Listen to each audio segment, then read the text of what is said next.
Real world के मुअज़्ज़िज़ दोस्तों, मैं हूं माजिद मलिक और आप तमाम देखने और सुनने वालों को अस्सलाम वालेकुम।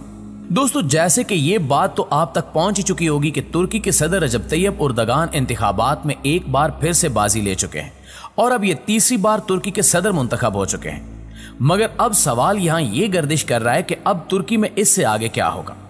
आज की इस वीडियो में हम आपके साथ यही डिस्कस करने जा रहे हैं कि तैयब उर्दगान के सदर बनने के बाद वो तुर्की की मईशत को मजीद बेहतर बनाने के लिए अपने मुल्क में क्या क्या काम करवा सकते हैं। इस वीडियो में हम आपको ये भी बताएंगे कि इन्होंने अपने पिछले दौरे हुकूमत में क्या क्या अहम कारनामे सरअंजाम दिए थे और इस बार इनके तीसरी बार इक्तिदार में आने पर इन्होंने सबसे पहले खिताब में आवाम से क्या कहा और इनकी इतनी बड़ी कामयाबी पर मुल्क में किस तरह जश्न मनाया गया। यकीनन हमारी आज की वीडियो भी पहले की तरह आपके नॉलेज में बेहद इजाफा करने वाली है, लेकिन आपसे गुजारिश है कि इस कीमती और मालूमाती वीडियो को शुरू से लेकर आखिर तक जरूर देखिएगा।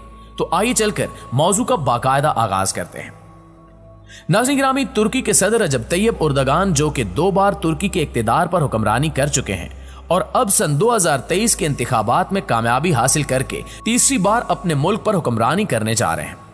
यहां ये याद रहे कि सदारती इंतखाबात के लिए इनका 4 लोगों के साथ मुकाबला था, जिसमें से 2 लोग हार कर निकल गए और पीछे बाकी 2 बचे, जिनमें एक रजब तैयब उर्दगान और दूसरे कमाल कलीजदारोग्लू थे। और अब इन दोनों में से किसी एक को सदारती इक्तिदार संभालने के लिए 50% से ज्यादा पॉइंट्स हासिल करने थे, क्योंकि सदर बनने के लिए यह लाजिम था कि सदारती इंतखाबात के लिए किसी एक के पॉइंट्स 50% से ज्यादा होने चाहिए। इंतखाबात के पहले मरहले में तैयब उर्दगान को 5 पॉइंट्स की बर्तरी हासिल थी, जबकि दूसरे मरहले में भी ये 50% से ज्यादा वोट लेने में कामयाब नहीं हो पाए थे। लेकिन तीसरे मरहले में ये एक बड़ी कामयाबी के साथ अपने मद्दे मुकाबिल से आगे निकलने में कामयाब हो गए और कहते हुए काफी खुशी महसूस हो रही है कि अब ये अगले 5 साल के लिए तुर्की के सदर बनने में कामयाब हो चुके हैं।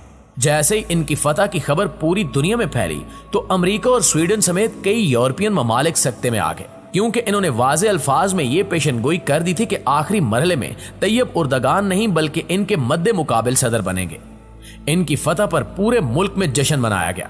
पूरी तुर्क अवाम हाथों में झंडे उठाए सड़कों पर निकल आई। बड़े बड़े काफलों में तैयब उर्दगान के हक में नारेबाजी की गई और मास्को और इस्तांबुल समेत कई बड़े शहरों में एक शानदार आतिशबाजी का मुजाहरा भी किया गया। सिर्फ इतना ही नहीं बल्कि रजब तैयब उर्दगान ने तुर्क अवाम के सामने गीत गाकर खुशी का इजहार भी किया।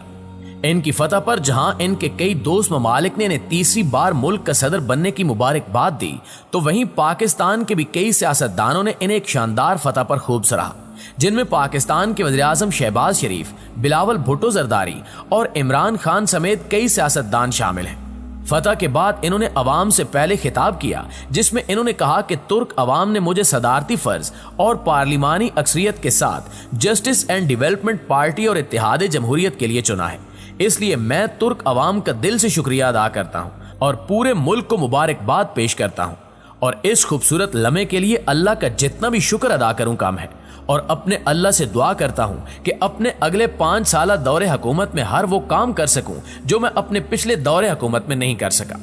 दोस्तों, शायद आप ना जानते हो कि तैयब उर्दगान आज से तकरीबन 25-30 साल पहले इस्तांबुल से सियासत में सामने आए थे। ये वो वक्त था जब तुर्की को एक बीमार मुल्क भी कहा जाता था।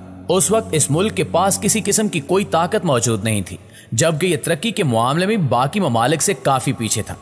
इन्हीं सब चीजों को देखते हुए उस वक्त तैयब उर्दगान ने मेयर का इंतखाब लड़ा और उस इंतखाब में इन्होंने एक शानदार कामयाबी भी हासिल की। वो इस्तांबुल जो तैयब उर्दगान के मेयर बनने से पहले गंदगी का ढेर बना हुआ था, इन्होंने देखते ही देखते इस शहर में ऐसे ऐसे काम का हुक्म जारी किया कि वही इस्तांबुल पेरिस और स्विट्जरलैंड की शक्ल इख्तियार कर गया। और उसी के बाद इस मुल्क के लोगों के दिलों में रजब तैयब उर्दगान ऐसे बसे कि आज तक निकल नहीं सके, क्योंकि तुर्की के लोग जान चुके थे कि इस मुल्क को तरक्की की राह पर अगर कोई शख्स चला सकता है तो वो सिर्फ और सिर्फ रजब तैयब उर्दगान ही है। ये कहना गलत नहीं होगा कि अगर तुर्की को तैयब उर्दगान जैसा हुक्मरान न मिलता तो शायद आज तुर्की तरक्की के मामले में सबसे पीछे और गंदगी के मामले में सबसे आगे होता। ये मुल्क आज कर्जों में डूबा होता। इनकी कामयाबी का एक राज ये भी है कि इन्होंने पिछले दौरे हुकूमत में इस बात को साबित किया है कि अगर इस बार भी ये बरसे इक्तिदार आते हैं तो ये तुर्की को मजीद तरक्की की राह पर आगे बढ़ाने के लिए एक कलीदी किरदार अदा कर सकते हैं। चूंकि अब इनकी जदोजहद के सबूत तुर्की अवाम के सामने थे, इसलिए यूरोपियन ममालिक समेत कोई भी इन्हें इस कामयाबी से रोकने में कामयाब ना हो सका। अगर बात की जाए इनके पिछले दौरे हुकूमत में अहम काम सरअंजाम देने की, तो इन्होंने अपने इक्तिदार में पार्लिमानी निज़ाम को सदारती निज़ाम में बदलने में एक अहम किरदार अदा किया और जो इनके और पूरे तुर्की मुल्क के खिलाफ साजिश रचाते रहे, उन सबको कंट्रोल करने और एक अच्छा सबक सिखाने में भी काफी जदोजहद की। इसके अलावा तुर्की के वकला बड़े बड़े सहाफियों और दरसो तदरीस से शोबे से ताल्लुक रखने वाले लोगों को खूब तरक्की की राह से हमकिनार करवाया। मुल्क में हर वो जरूरी हथियार तैयार करने पर गौर किया जिससे तुर्की एक ताकतवर मुल्क बन सकता था। इसके अलावा प्यूटन के रूस के साथ ताल्लुकात में बेहतरी लाने में भी तैयब उर्दगान ने काफी मेहनत की। सन 1928 से पहले तुर्की के आईन में कोई रियासती मजहब नहीं था, लेकिन चूंकि ये खुद भी मुसलमान हैं, इसलिए ये पूरे मुल्क में एक इस्लामी निज़ाम कायम करने पर डटे रहे। जबकि अब सवाल ये उठ रहा है कि अब ये अपने अगले 5 सालों में मुल्क में क्या क्या कारनामे सरअंजाम देंगे। जैसा कि इन्होंने फतह के बाद अपने पहले खिताब में भी यही बात कही कि वो अपने नए दौरे हुकूमत में शाम की जमीन को आजाद करवाने में पूरी कोशिश करेंगे ताकि शाम के लोग अपने मुल्क वापस जा सकें। जिस दुश्मन मुल्क दहशतगर्द तंजीमों को इस्तेमाल करके तुर्की को डराने धमकाने की कोशिशें होती रहीं, उनका न सिर्फ डटकर मुकाबला किया जाएगा बल्कि वापस मुंह तोड़ जवाब भी दिया जाएगा। इसके अलावा अब तुर्की की मईशत और जमहूरी निज़ाम में पहले से भी ज्यादा बेहतरी देखने को मिलेगी।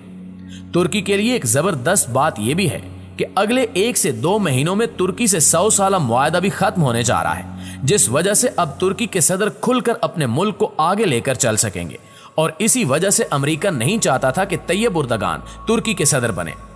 पहले तुर्की अपने ही मुल्क से पेट्रोल नहीं निकाल सकता था, लेकिन अब 2 से 3 महीने बाद ही तुर्की न सिर्फ अपने मुल्क से पेट्रोल और तेल निकालेगा बल्कि इसे एक बड़े पैमाने पर एक्सपोर्ट भी करेगा, जिससे मुल्क की मईशत में काफी तेजी से बेहतरी आएगी। ये कहना गलत नहीं होगा कि ये अपने पिछले इक्तिदार में जिन जिन चीजों की एक्सपोर्ट का काम नहीं कर सके थे, वो इस बार ये जरूर करेंगे। यानी कि इस बार तुर्की से काफी सारी चीजों की एक्सपोर्ट भी देखने को मिलेगी। पहले तुर्की के साले समंदर से कोई भी बहरी जहाज बगैर किसी टैक्स के आ जा सकता था, लेकिन अब तैयब उर्दगान हर आने वाले बहरी जहाज से टैक्स वसूल करेंगे। इनकी मर्जी के बगैर कोई भी जहाज ना तो आगे आ सकेगा और ना ही जा सकेगा।